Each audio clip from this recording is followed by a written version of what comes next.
Bonjour et bienvenue à la critique exigeante.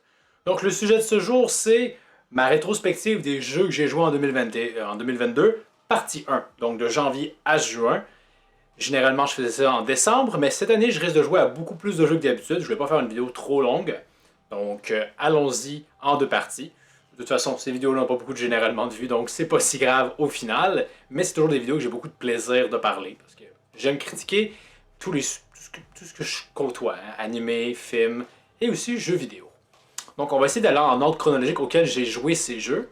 Donc l'année a amorcé pour moi avec Horizon Zero Dawn.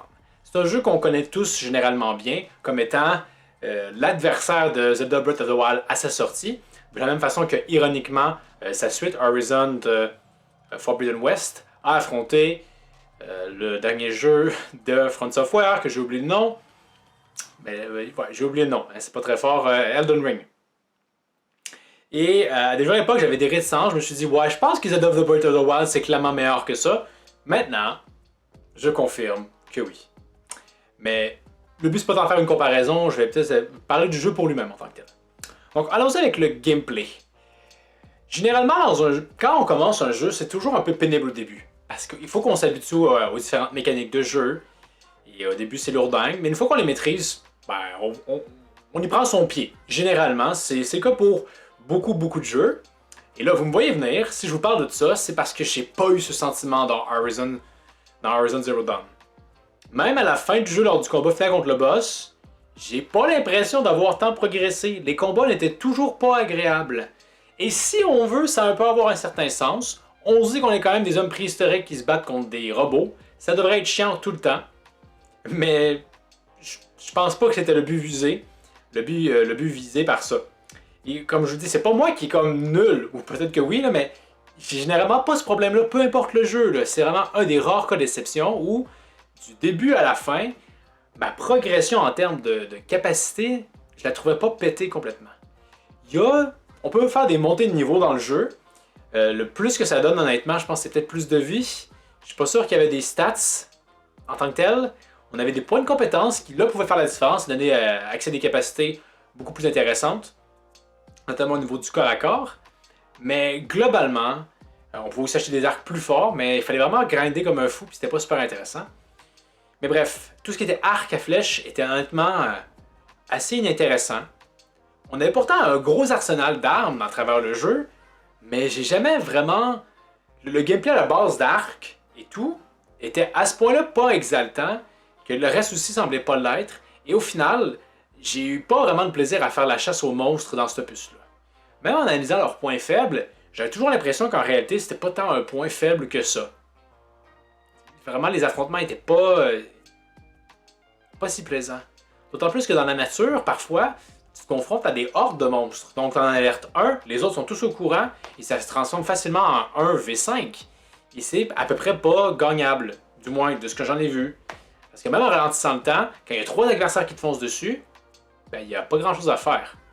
Donc vraiment, ça traduisait bien, je trouve, peut-être, encore une fois, le sentiment que c'est censé être galère. On vit dans un monde cruel et difficile. Si c'est le cas, parfait, vous avez bien retranscrit tout, mais j'ai pas cette impression-là que c'était tant ce qu'il recherchait. Et qu'on peut faire de la chasse de monstres et que ça peut être agréable, mais naturellement, avec moi qui fais juste y jouer, c'est jamais vraiment venu. Dans le jeu, on peut aussi affronter des humains, et honnêtement, c'est pas plus exaltant. Au moins, là, les arcs sont un peu plus efficaces. Il y a aussi du combat corps à corps, mais honnêtement, les sensations sont nullos. Vraiment. On a l'impression que les humains sont en fait des arbres, tellement qu'on a l'impression de frapper quelque chose de vraiment très dur. Ça fait tâche, c'est se dire que comme, oh boy. Je veux dire, déjà en 2012, ça aurait été des sensations déplorables. Ce jeu-là est sorti en 2017. Ouais, c'était vraiment... Fait qu'au final, affronter soit des humains ou des monstres, j'avais pas beaucoup de plaisir. Et découvrir le monde aussi n'était pas hyper plaisant parce que on peut pas personnaliser les contrôles et ils ont la magnifique idée de faire en sorte que ramasser un objet et descendre du cheval, ça soit la même touche. Faisant en sorte que oh, tu t'arrêtes, tu débarques du cheval, c'est pas ce que tu voulais, mais bon, hein, c'est la même foutue touche. C'était assez frustrant. Aussi, le jeu, c'est vraiment beaucoup arrête-toi, ramasse des trucs pour avoir des meilleures armes, mais au final, t'as pas vraiment une telle impression que les armes sont meilleures. Quoique, à un certain moment donné, tu te rends compte que tu fais vraiment beaucoup de dégâts et qu'effectivement, il faut un meilleur arc, mais ce sentiment-là n'était pas pleinement réussi à ce niveau-là. Aussi, il faut en parler, on est un open world qui, bien évidemment, était pré Breath of the Wild, si on veut, donc on peut pas grimper partout.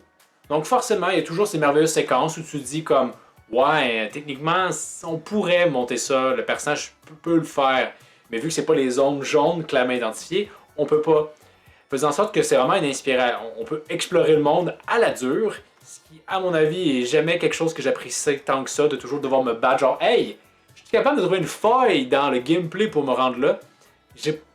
Ça me botte pas de faire ça, je préfère beaucoup Zelda Breath of the Wild qui clairement, je pouvais aller à peu près partout. D'autant plus qu'au début du jeu, je vais explorer une zone et finalement le jeu me fait recharge la partie. Je suis pas allé là où il voulait que j'aille pour la quête. Ça a un petit peu brisé mon immersion à ce niveau-là. Et embarquons sur l'histoire et personnages. C'est vraiment là que j'étais plus intéressé. Mais là encore, il y a un immense bémol à mon avis. Le jeu se déroule, si on veut, toujours dans le présent, mais parfois on a accès à des informations du passé, et si on veut, accès à l'histoire. Et le temps présent, je m'en foutais complètement. Ce qui m'intéressait vraiment, c'est l'histoire du passé. Ça, c'était intéressant. Apprendre comment est-ce que l'humanité en est arrivée à son Armageddon. Hein, comment est-ce que, si on veut, les robots de Teferi sont devenus self-aware, hein, ont pris conscience d'eux-mêmes et ont causé la destruction sur la Terre. Comment est-ce que l'humanité a réagi face à l'idée que comme, hey, dans 6 mois, on meurt. Hein, que c'est un apocalypse prévisible. Ça, c'est vraiment super intéressant. Honnêtement. Voir les réactions des gens, tout le tralala. Mais, le présent, j'en avais rien à cirer. Vraiment. Je trouvais que il n'y avait pas beaucoup de personnages qui étaient développés, point, d'une part, pour commencer. Au début, il y a Rust, hein, par adoptif, si on veut, de Aloy. Une relation intéressante. Il meurt. Puis après, assez longtemps après, là, on a enfin finalement droit à une narration. Vraiment juste une narration. C'est pas une cinématique, là. Qui nous raconte son histoire. Et l'histoire, elle est tellement longue qu'éventuellement, le personnage qui nous le raconte nous dit « Hey, tu veux-tu que je te conte la suite plus tard? » Fait que bref, ce personnage-là a été un peu le même rôle de Jiraiya si on veut, mais c'est comme si on avait fait tuer Jiraiya durant l'arc Zabuza. Ça aurait été beaucoup moins impactant, et c'est ce qu'on a ici. Aussi, au même moment, on introduit 2 personnages, mais simplement pour les tuer, bon, ça servait un peu à rien. Et après coup, les autres personnages qu'on voit, honnêtement, ils font pas grand-chose. C'est vraiment plus le Aloy Show, qui est un peu un Marisu, honnêtement, capable de tout faire. Je veux dire, quand on regarde qui elle est, comment elle agit, je conçois très mal qu'elle ait été capable de servir de son petit appareil technologique qu'ils ont. On dirait pas qu'à travers ça, elle a vraiment acquis une meilleure connaissance technologique. T'sais, elle a une quête de sens, mais qui au final, hein, savoir d'où est-ce que tu viens, ça va-tu alterner tant la donne? Je sais pas, au final, il a sauvé le monde, hein, c'est peut-être plus intéressant. Mais heureusement, il y a le personnage de Silence qui est beaucoup plus intéressant. On n'a pas accès à beaucoup de choses, mais juste sa dynamique, hein, c'est un personnage très gris. En fait, pour lui, il n'y a pas vraiment de cas à prendre. Ce qui l'intéresse, c'est l'information, les connaissances, il est curieux, il est pragmatique. Donc, je le trouve intéressant. En plus, je trouve qu'il est bien joué, bien doublé. Et là, on pourra juste vraiment se l'avouer, là, les animations faciales, le voice acting est vraiment très bien. C'est vraiment juste dommage que tout ce qui était dans le présent était pas très intéressant. Les antagonistes sont oubliables, vraiment. Il y en a globalement 3 si on veut. Je vais exclure Ted Faro parce que intéressant, mais c'est pas tellement un antagoniste en tant que tel. Si on veut, éventuellement, oui, il le devient. Mais les vrais antagonistes, c'est Adais et Ellis, si on veut. Ellis, qui au début est responsable de la mort de Ross, est présenté un peu comme un Terminator, hein? Machine à tuer qui dit rien. Puis après coup, on ne le voit pas pendant assez longtemps dans le récit. Et quand on le revoit, finalement, on découvre qu'il a fait un Darth Maul de lui. C'est-à-dire qu'en réalité, il adore s'entendre parler. Ça jure vraiment beaucoup. Et lors de son précédent affrontement avec Aloy, il pouvait la tuer. Le fait pas. Il n'y a aucune raison. Et finalement, il va juste dire « Ah, je me demandais aussi pourquoi je t'avais pas tué. » Et là, va juste diabuler que ça devait être la divinité divine, etc., etc. C'est comme si les scénaristes s'étaient rendus compte, hey, notre scénario, c'est de la merde, mais on a déjà commencé à modéliser le tout, fait qu'on va juste essayer de corriger le tir. Et de la même façon, Ada et sa intelligence artificielle, qu'on pourrait s'imaginer encore plus froide et calculatrice, non, à un moment donné, il passe à côté, il se fait traîner, il passe avec ses robots tueurs, hein, à côté d'une Aloy qui perd conscience. Ne la tue pas. Et quand elle va venir la confronter, il a fait comme je savais que tu te présenterais. Ok, tu l'as avant, tu pouvais le faire. C'est juste, c'est ça qui est dommage, je veux dire. C'est des bouts scénaristiques qui seraient si facilement évitables. Je comprends juste même pas en fait comment ça pu se rendre dans le scénario à la fin. Mais bon. Et aussi, je vais juste soulever rapidement. La partie du passé m'intéressait beaucoup, mais c'est dommage que les segments dans le présent gâchent un petit peu ça rétroactivement. Hein, les Telferro, les robots, le Plague, pouvaient se nourrir à travers la biomasse pour générer du carburant. Moi, ce que j'imaginais honnêtement, là, c'est qu'ils ont littéralement des mâchoires et que ça gruge tout, hein. Cadavre humain, et ils se font de l'essence avec ça. Mais finalement, à travers le segment du présent, on apprend que c'est juste un putain de capteur qui réussit à genre capter au loin la vie dans la faune. Ça a quasiment l'air magique en fait. Ça a un petit peu gâché mon intérêt pour le phénomène. Je trouvais qu'il y avait un côté sauvage. Finalement, c'est assez propre quand même. Hein. On tue carrément pas les humains en fait. On va juste tuer la flore. Ils vont mourir d'asphyxie. C'est quand même très cruel. Mais honnêtement, j'imaginais qu'ils bouffaient vraiment tout là, et que ça devenait désertique à la fin. Mais non. Je sais pas. Ça m'a un peu déçu à ce niveau-là. Et je vais juste parler brièvement de la suite. Je n'y ai pas joué, mais l'histoire m'intéressait quand même de savoir la suite. Et putain de merde, ouais, ils ont vraiment... c'est merdique. Hein, apprendre que finalement, l'humanité d'antan, hein, du même temps que Telferro et les autres, a réussi à aller dans l'espace. Et dans le même laps de temps, là, ils avaient quel âge, les enfoirés? 30? Qui est comme dans leur vaisseau limité, là, hein? Ils n'ont pas pu amener tout ce qu'ils voulaient dans ce foutu vaisseau-là, ça n'a pas de sens, hein? Ils ont réussi à découvrir l'immortalité. Alors que sur Terre, hein, avec tous les moyens du monde, ils n'ont aucune limite. Ils sont pas capables. Mais là, une fois dans l'espace, ils se disent « Hey! On va trouver le moyen d'atteindre l'immortalité. » Ils y arrivent.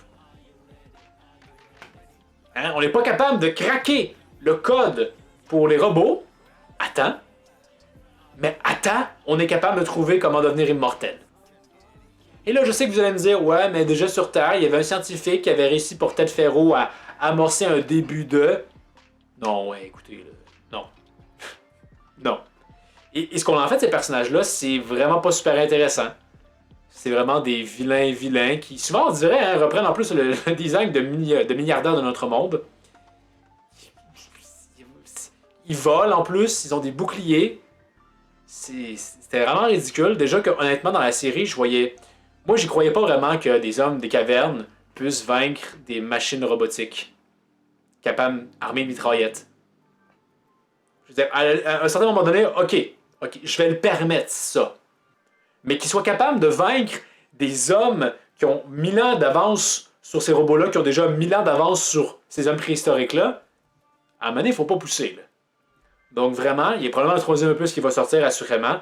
Mais je regrette pas d'y avoir joué, mais honnêtement, j'aurais dû me contenter de regarder sur YouTube.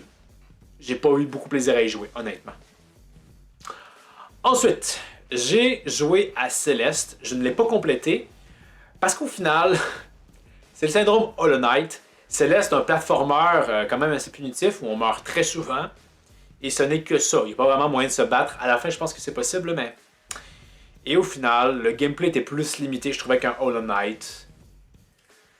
L'histoire pouvait être sympathique quand elle était présente, donc encore une fois, c'est peut-être de regarder sur YouTube, mais je pense pas que c'est ma tasse de thé et que ça souffrait encore une fois en comparaison avec Hollow Knight.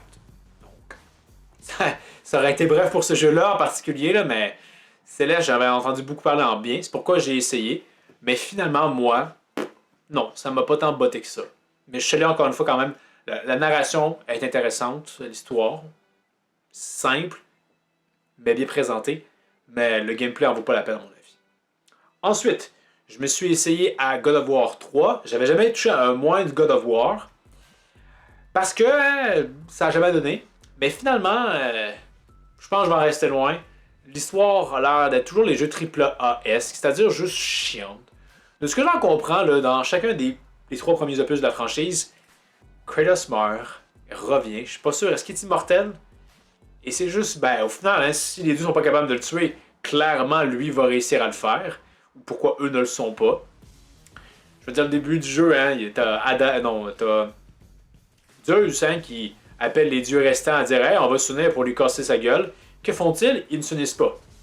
Ils vont y aller un après l'autre. Je veux dire, hein, t'as Poséidon qui se fait buter par Kratos. Il n'y en a pas un autre qui intervient, là. Aussi, au niveau du gameplay, j'avais l'impression de frapper des éponges. C'est censé être violent, mais j'ai pas trop l'impression que ça l'est. J'ai pas l'impression que mes coups ont de l'impact en tant que tel. Aussi, il faut soulever les QTE à outrance qui m'empêchent de vraiment apprécier les exécutions. J'ai pas le temps de regarder ce qui se passe parce qu'il faut que j'appuie sur un bouton, il faut que je sois à l'affût. Et que parfois aussi, les QTE étaient quand même assez. Je faisais ce qu'on me disait de faire. Encore une fois, je sais pas si c'est une manette qui drift, encore une fois. Elle drift tous de nos jours. Mais bang, ça marche pas, et puis je mourrais. Et 4 fois de suite, là, c'est intriguant. Et au final, c'était vraiment drôle. On dirait que c'était un jeu de PlayStation 2, mais vraiment. C'était un des premiers jeux PlayStation 3. Ça peut se comprendre, mais c'est pas aussi extraordinaire. Il y a aussi des séquences où tu sais vraiment juste rien. Pas quoi faire la suite. Un peu comme dans le temps. On comprend que maintenant on a tant plus la main pour ce genre de choses-là. Et que j'ai pas forcément pris un mauvais pli à ce niveau-là, mais. Bref, pour le peu que j'ai fait du jeu, je l'ai vraiment pas complété, j'ai pas été très loin. J'ai pas du tout été impressionné. J'avais pas non plus tant de plaisir à y jouer. Hein, devient plus fort, ouais, mais je sais pas, j'ai l'impression que mes coups frappent des adversaires qui ressentent pas la douleur en tant que tel ou quelque chose du genre. Fait que non, vraiment, peut-être qu'en persévérant, ça aurait été mieux. Mais je sais qu'en plus, je jouerai pas pour l'histoire parce que c'est juste assez inintéressant. Encore une fois, des dieux qui attendent chacun leur tour de se faire tuer par Kratos. Dans le premier opus, je pouvais comprendre, mais là, vous êtes rendu au 3e. Donc, non. Je pense que j'embarquerai pas sur le train qu'un God of War. Ensuite, et là, je pense que je me suis trompé dans l'ordre, c'est après Horizon que j'avais essayé Detroit Become Humans. Un jeu de Quantic Dream. Généralement, je suis pas fan de leur jeu. J'avais essayé assez brièvement Heavy Rain pour le détester. Je trouvais que trop de choix, c'est comme pas assez. Et surtout quand tu m'offres des choix insignifiants. Surtout quand des fois, en réalité, les choix n'ont pas vraiment d'impact. Genre, je peux manquer tous les QTE d'une scène et ça changera rien. Et surtout que, bon, l'histoire, c'était. Comment dire? C'est un roman policier, donc il faut assurément que ce soit bien écrit. Je trouve pas que ça l'était. Redisons-le encore, là, mais le fait qu'un père qui est connu pour avoir des moments d'absence et qui a quand même la garde de son enfant. T'es sérieux, là? Même lui devait le savoir comme pour lui-même. Fait qu'après coup, être comme. Je veux dire, comme. Je veux qu'il meure. C'est un mauvais père. Je m'en fous. Il est pas digne. Donc, il y avait ça. Mais Detroit Become Human, je savais qu'on portait beaucoup plus loin. En même temps, c'était quand même un gros cliché de se dire comme hey, on est des androïdes, hein? Est-ce qu'ils sont capables de développer leurs propres émotions? Est-ce qu'on devrait respecter leurs droits? Ça rappelle beaucoup les X-Men ou peu importe le nombre de trucs qui a été déjà utilisé dans cette veine-là. Mais, mine de rien, je me suis dit, oh, c'est quand même une plus grande image, peut-être que ça va être plus intéressant. Et mine de rien, au niveau de l'histoire et des choix, c'était intéressant. Cependant, comme toujours dans les jeux Quantic Dream, je trouve que c'est vraiment au niveau de. C'est pas plaisant à jouer. Voilà. Je veux dire, avoir à faire 3 QTE différents pour que le robot réussisse à mettre sa nouvelle jambe, bof, ça me botte vraiment pas. De la même façon aussi, faire le ménage dans une maison pour bien faire comprendre que, oh, nous sommes un robot femme de ménage, bof. Et aussi, il y a comme le jeu au niveau des choix, ça doit être l'ultime expérience en termes de jeu vidéo interactif avec des choix. Mais rapidement, quand tu testes, tu te rends compte que ce n'est pas le cas. Au début, quand on a justement le robot féminin que j'ai oublié son nom, Karen, peu importe, le père s'en va clairement péter la gueule à sa petite fille qu'on apprendra à être un robot. Drôle de revirement de situation. Et il nous dit de ne pas bouger. Je m'exécute, je ne bouge pas. Résultat, il tue sa petite fille robot, qui pourra juste remplacer, hein, et tue l'autre robot aussi. Et d'ailleurs, soulignons le fait que j'y croyais pas non plus, hein, que le gars pauvre, sans emploi, avec clairement plein de vices. Hein? Tu dois acheter de la drogue, de la bière, etc. Tu me fais croire que l'argent pour s'acheter 2 putains d'androïdes, j'y crois pas. On dirait que les androïdes, ça devrait quand même un bien de luxe, là. Mais bon, hein, j'imagine qu'il fallait juste avoir le bon vieux segment avec les pauvres qui c'est méchant, etc. Mais bon, bref, l'idée c'est que de ne rien faire résultait en un choix de ma part. Parfait. Plus tard, avec, je pense, David, on pénètre dans la maison du vieux monsieur. Clairement, il y a quelqu'un à l'intérieur. Il dit d'appeler la police, mais qu'on va quand même aller voir. Je me dis, je pense que c'est une idée de merde, je vais attendre. Là, ne rien faire et attendre n'était pas un choix valide. Il faut rentrer dans la chambre pour activer. On ne peut pas attendre que la police se pointe. Dommage. Déjà là, ça me cassait un petit peu mon immersion. Et aussi, ça c'est vraiment juste subjectif, là, dans la même séquence, on rentre, il y a 2 scénarios globalement. Soit notre maître, le père du fils un petit peu drogué, meurt d'une crise cardiaque, ou on pousse et on semble vraiment là, avoir rendu paraplégique ou avoir grièvement blessé son fils. Honnêtement, je pensais l'avoir tué, mais puisque c'était un connard drogué, je me suis dit, bon, ben, je pense que j'ai rendu service. Mais d'apprendre plus tard que dans le jeu, il est pas mort. Et en fait, on a contribué à faire de lui une meilleure personne. C'est paradoxal, mais moi, je voulais l'avoir tué, là. Il y a mon petit côté sadique, peut-être, qui est là, mais je trouve ça dommage. Et au final, c'est juste comme l'absence de vraiment grand plaisir à jouer à travers toutes les micro-actions qui servent un peu à rien, faisant en sorte qu'au final, je me dis, je vais aller voir sur YouTube. Et là-dessus, il y a quand même vraiment beaucoup de différents scénarios possibles. Ça, c'est vraiment bien. Je pense qu'ils ont poussé le concept à un autre niveau. Mais comme toujours, l'aspect ludique de vouloir jouer est toujours un peu entaché par les QTE à outrance, et etc. Donc, les jeux Quantum Dreams, j'ai réessayé. Peut-être que je réessayerai à nouveau dans 10 ans pour leur prochain jeu. Ensuite, je me suis essayé à Ring Fit Adventure. Donc, je l'ai emprunté à un ami pour essayer de faire de l'exercice. C'est un jeu qui a quand même une durée de vie conséquente, parce que forcément, on ne jouera pas 4 heures de temps à ce jeu-là, on risque de se crever soi-même. Donc, ça ferait probablement, je pense, 2 mois que j'y joue pas tous les jours et je pense que je suis encore loin de la fin. Donc, déjà en durée de vie, c'est impressionnant. Je pense que c'est vraiment un jeu qui peut solliciter à faire de l'exercice. On peut suer en l'utilisant, c'est bien. L'inconvénient, c'est que, bon, comme toute espèce de gadget suivant le contrôle des mouvements, c'est hautement imparfait. Parfois, tu dis « Hey, je suis en train de faire ce que tu me demandes, mais il ne le fait pas. » Donc, ça s'appelle que c'est un peu frustrant. Notamment le fait que tu essaies de courir, puis des fois, il ne comprend pas pleinement. Mais, somme toute, c'est toujours un peu présent dans l'expérience, mais ça passe. Aussi, ce qui peut parfois être chiant, c'est un peu les tutoriels à outrance qui reviennent. Je comprends que c'est pour placer probablement le Joy-Con pour qu'il se recalibre, mais c'est un peu chiant que ça se reproduise aussi souvent. D'autant que d'autres fois, ça ne revient pas. Mais j'ai vraiment l'impression qu'en fait, ils ont mis ça en place parce qu'ils se disent que les gens, ils vont jouer, puis une semaine plus tard, ils vont revenir. C'est pour leur rappeler à chaque fois comment ça marche, pour pas que ça soit frustrant de comme « Ah, j'ai oublié comment ça marche. » Donc, je peux comprendre. Le jeu est plus riche que je pensais, honnêtement. À un certain moment donné, on débloque des capacités, des points de capacité d'amélioration, et ainsi on a notre arbre afin de venir augmenter certaines compétences, que des techniques deviennent plus fortes, etc. Donc vraiment, on pousse l'élément RPG plus loin que juste de l'équipement qu'on s'équipe et des niveaux. Donc c'était vraiment une belle surprise. Je pense que, je sais pas c'est quoi le niveau maximum, mais vraiment, si vous aimez autant soit peu le RPG, je trouve qu'il y a suffisamment d'éléments de ça pour quand même être plaisant malgré tout. C'est vraiment au niveau de, si on veut, l'histoire que le jeu le bas blesse, dans le sens où l'antagoniste principal, c'est le dragon du début, et à la fin de chaque niveau, on lui répète sa gueule, et à chaque fois, il s'en va et s'enfuit.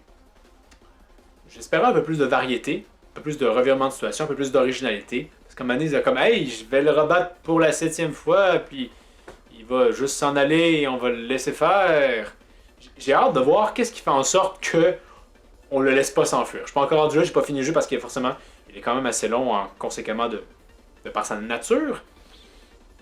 Mais si vous avez envie de bouger, je vous le conseille, je pense que c'est un bon achat. Ça en vaut la peine à mon avis.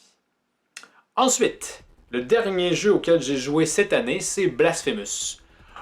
Encore une fois, on s'éloigne un petit peu quand même du syndrome Hollow Knight, bien que ce soit un Metroidvania.